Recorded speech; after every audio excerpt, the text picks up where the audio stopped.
Mga ka-RSP, Dayan, ayon sa pag-aaral, 70 to 80% ng mga babae ang posibleng magkaroon ng sakit na myoma. Ano nga ba ito at paano ito nakakaapekto sa kalusugan ng babae?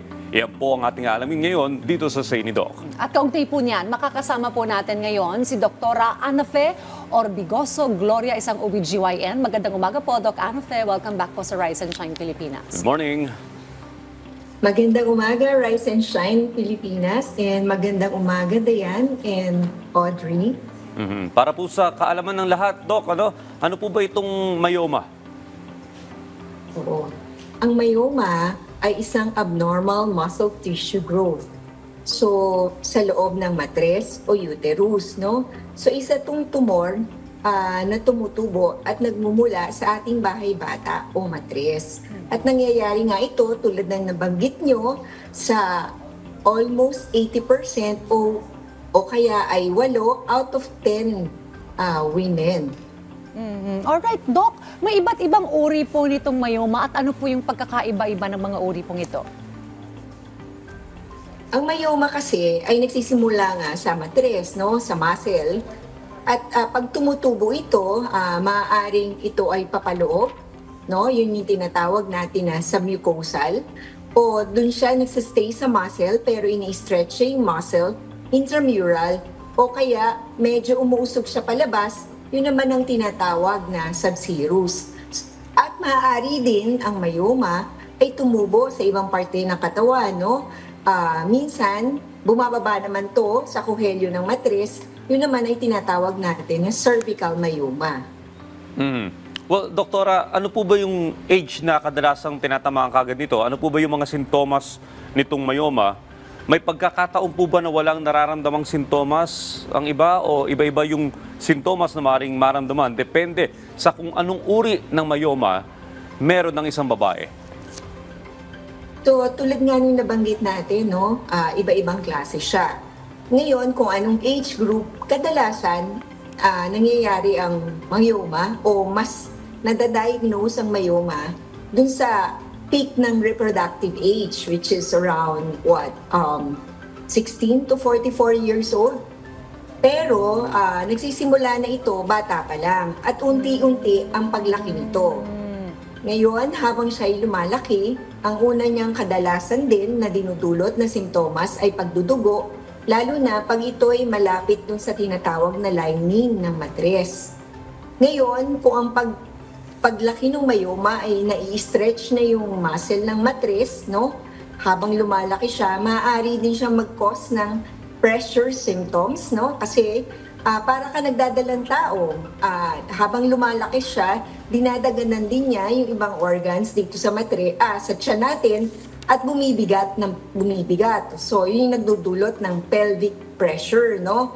So, yung pelvic pressure na yun, maaari din na nahihirapan tayong umihi, nahihirapang dumumi, at saka yung iba naman din, kahit wala silang simptomas, ang nangyayari is nahihirapan silang mabuntis kasi humaharang yung myoma kung saan dapat tutubo yung baby o kaya kung saan dapat dadaan yung similya ng lalaki. Alright, Doc, ano naman po ang mga posibleng sanhi po nitong sakit na myoma? Mas madalas ito, ayon sa mga pag-aaral, sa mga may lahi nito, kumbaga kung magulang mo, mayroong myoma, mataas din ang incidence na posibleng magkaroon ka nito, no?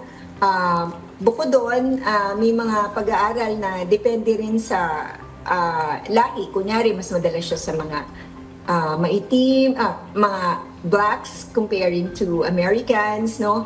At meron din daw effect yung tinatawag na endocrine disrupting chemicals, no?